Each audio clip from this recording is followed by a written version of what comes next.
Tuned in the memory shed. It's so good to have you away from hobnobbing with the rest of the memory gang. It's a pleasure to be here. It is a really important work here at Jugular. Thank you very much. Dr. Hugo Spiers, ladies and gentlemen. Right, and a question for Dr. Hugo Spiers.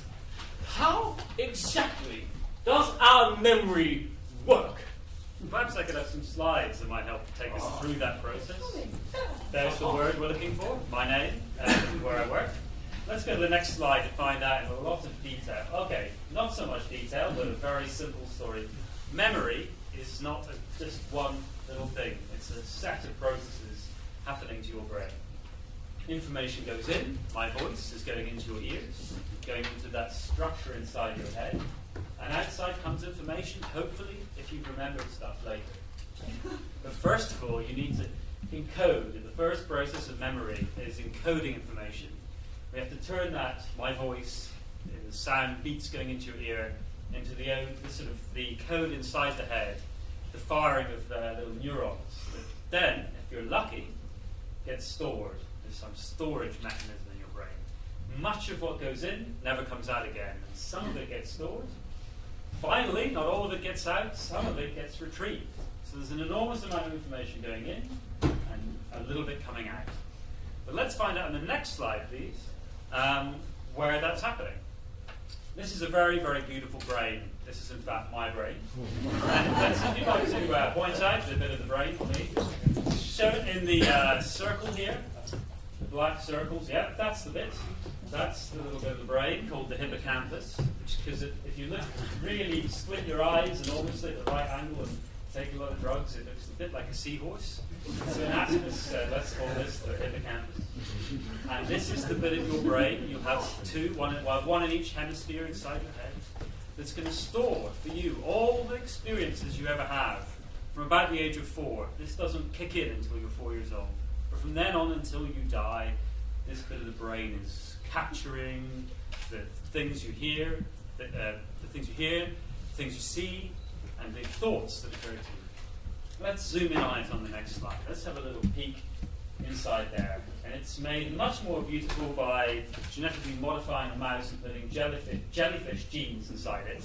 And we can use fluorescent microscopy to let these little cells glow. What you're seeing there are those little globules at the top, these little islands up there, are the cells. The cells in a mouse, but it would look exactly the same pretty much in your brain, in the brain of a mouse, a bat, any mammal pretty much.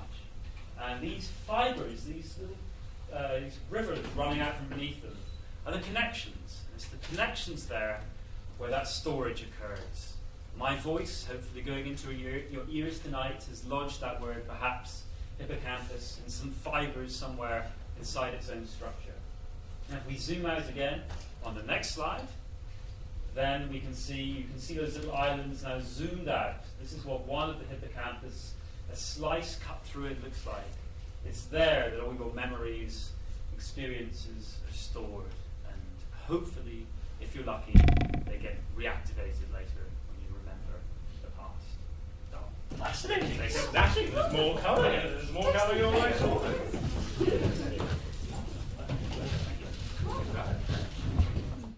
in remembering and forgetting. Well, in fact, there's not just one brain process for remembering and forgetting. There are all sorts of different taxonomies of memories, in fact. You can see in this chart, in fact, you have long-term memories. They're going to forget about short-term memory for them. Look into those things that you remember tomorrow and the days after. You can have things at the bottom here to do with events, what happens tonight, something particular that's unique to tonight. But there's also facts, things that you actually need to remember, like how to write with your pen will be a fact. And so there are different parts of the brain storing, holding on to those facts and events.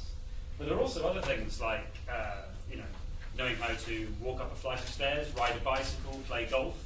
These are all things which scientists describe as procedural memories, or habits.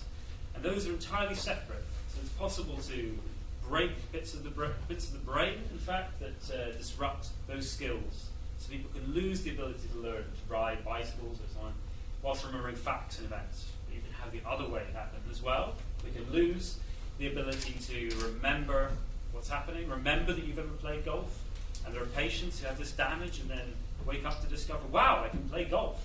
How the hell did that happen? And that's because they've lost this type of memory. So that's how we remember things. The flip side of that is, how do we forget things? Most of the time that happens naturally. I imagine most of us wish we could remember more, but it just, as I said earlier, does not go in. Things just don't lodge. Your brain has to restructure itself to actually lodge memories there. So much of forgetting is a process of just, it didn't hang on in there. Sometimes we can try and forget, and very little is actually known about how the brain does that. So it's something scientists are trying to do right now. There we go. That's the story. Right. Thank you. Let's come to this side.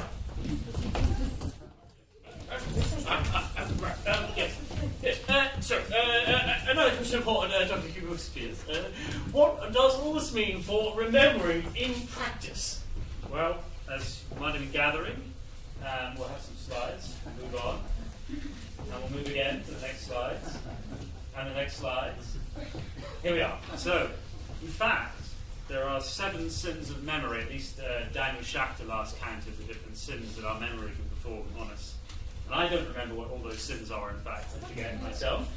But one of the worst sins of our memory is this re-editing of the past that our brain is very liable to do.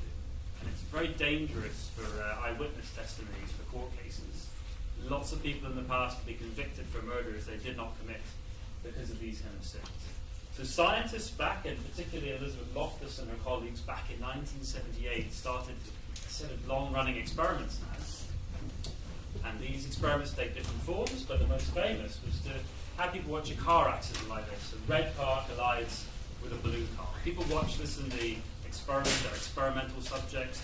They have to remember this information. Nothing unusual, just a car accident. But the key manipulation that Loftus and colleagues examined was the questioning. When people were later asked afterwards about the car accident.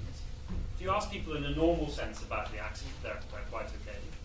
But if you lead with certain questions, if you get some information wrong, let's imagine it was a police officer asking, now what happened when the green car collided into the wall? What happened to the blue car? Questions keep circulating, but if the police officer, or the experimenter in this case, inserts this idea of a green car, many of the participants later, next day, are convinced, absolutely convinced, that rather than seeing a blue car and a red car, it was a blue car and a green car, and they would put money on it, and it was definitely a green car that they saw. So there's experiments like that have changed the way we think about memory, in the sense that it's very, very much a constructive process. As opposed to what I said earlier of information just passively going in and coming out, your brain does something in between. It uses all the knowledge of the facts that you know to construct confabulations about the world. We now know that, in fact, your memory, your imagination is very, very reliant on the systems that guide your memory. So your brain constructs and plays around with things and misremembers conversations you may have had with your partner late at night. And these can have dramatic consequences, potentially. So I'll leave it there. These are some of the sins that our memory performs, and that's the most important one, I think. Yes, we'll take it from there. Smashing! Right, now... is taking in the room. How that's done, trying to take us on a journey deep back into the hippocampus. So look at these little things called play cells, discovered about 1 kilometre from here on the Earth's surface by a chap called O'Keefe. And it's very difficult to get at these little tiny cells. They're much smaller. There's about 10 billion of them inside, neurons inside your brain. So to get at these cells, you have to put tiny little wires into your brain. And this happens in patients in laboratories around the world who need to have wires to determine where epilepsies happen. But sometimes it's recorded in little mice or in bats or other animals, in Bristol in sheep for some reason. I'm not sure why Bristol likes using sheep. But we can record, we can see these little popping noises. If you listen to one of these cells and you can amplify the sound, you get these little amazing patterns of electrical activity as they send signals to each other. So the question scientists want to know is what's happening now, what is your brain doing right now in this room? We can start to listen to this code and map it out. So if we go in our next slide, please, we can see this is another image of the hippocampus. You remember that picture I showed earlier of this curved structure. And what's shown at the bottom there in black is the, yes, you'd be so good. These little black lines are the journey, the trajectory. In this case, a little mouse looking for cheese in a room. It's a little mouse room, but it could be you walking around this room here, walking to different corners. But also plotted, because scientists love to plot things. On top of it are some little coloured patterns. Those little coloured patterns are the activity bursts of 4 different cells in the brain. So the red cell, these little dots, that's right, those are the ones there. So those little dots are the burst of a single cell in one of, say, a million cells that have been recorded in one animal. That cell, you can think about it as if it likes, it gets excited. Scientists talk about it this way. It gets excited when that animal is in the sort of southwest corner of that box. And I can predict that every single one of you will have a little cell as you walk out that door there that pops away, it's excited, and tells every cell connected to it that you are by that door. And come back here in 50 years' time, that same cell will be waiting to pop away in the same way as that cell there. As you can see, there's other cells that get excited. They don't give a damn about that corner of the box. There's another cell in blue that likes the northeast corner of that box. And there will be another cell in your brain that likes that place over there. Each cell inside this bit of the brain, hippocampus, votes away. Right where you're sitting now, be a vast army of these little cells bursting very excitedly that you're in that particular seat. We take to the next slide. So, to get at this, in fact, what I thought might ram home and explore this idea better might be to, rather than show diagrams, be to imagine that you are now a population of cells inside the hippocampus of this room. Each one of you has the capacity to send me information, tell me whether you get excited. You can do that by raising your arm. And I'm going to take you, transport this hippocampus to different bits of the world, different places. And I'd like you to raise your arm when you see an image that you recognize. So does anybody recognize that picture? Raise your arm.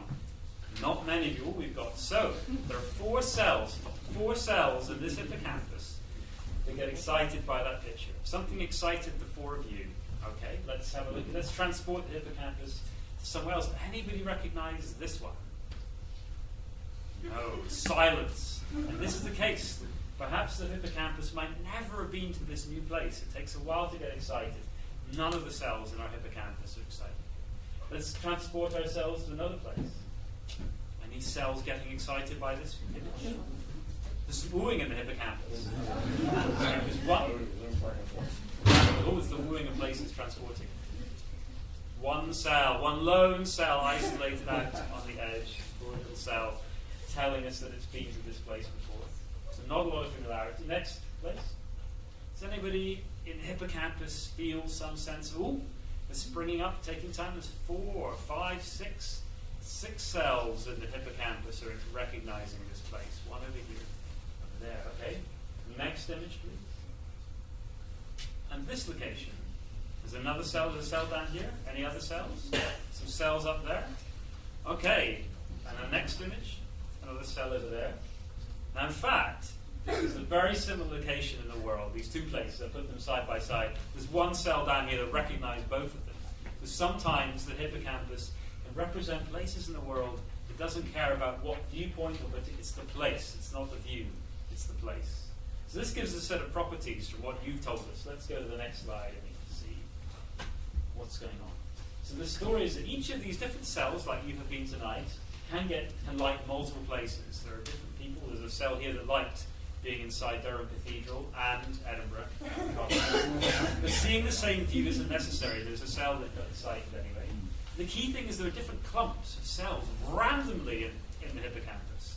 There's no organized set of which cells are going to get excited. But they really do provide a kind of you are here signal. By retracing who was getting excited, by not looking behind me, I could have perhaps worked out which image you were looking at. And here's a set of 20 of these cells for a little animal running around in a cylinder, a little small circular arena. And you can see each one of these likes a slightly different place. And so when some of these cells, when the animal's in the bottom corner, certain cells will get excited and burst away. So these cells provide, they are the you are here, the map inside your head that you carry around. The next question I end on is how do these cells come to know where to fire to get excited? If we go to the next slide. here's that red cell. We think it's a cell signature, you are here signal. It's drawing on information about how far you've traveled and walked in the world. You have to know where your seat is relative to the door. You've looked at the room, you've something had to carry you there in terms of a scale of some sort. And we're used to thinking about these nice rectangular grids like the latitude, longitude. But if we go to the next slide, in fact, what scientists discovered is that that grid scale inside your head is not a grid of rectangles. Your brain here is a cell down here, shown in this bottom panel, that scientists found that that's one individual cell. It doesn't like only being in the southwest corner.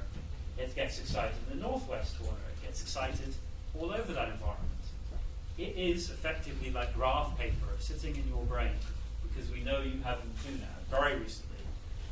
So back 50,000 years ago, humans were etching on, as we saw in this Plombus cave, a sort of grid pattern. In 2005, scientists discovered it was sitting there inside our head in a certain bit near the hippocampus. And to get to these cells, we now think that your brain is constructing these memories of where you are by interfering wave patterns. Because to get that pattern below there, the easiest way for you to generate that pattern in your brain is to generate two waves that pass through each other, interfering. So you can see in there the droplet of a drop of water, drop a penny in a pool that spreads, drop 2 pennies, you get this interfering wave. So in effect, I'll leave you with that tonight, that your memories are constructed from interfering waves inside your head. The scientists are rapidly trying to understand how this can be. Thank you very much. Fantastic.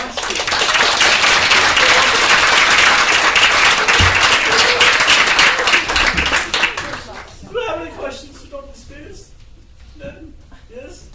Anybody? Silent at the campus. Well, you were very clear. You were very clear. I understood it completely. No questions? Actually, Yes. Good. Grand.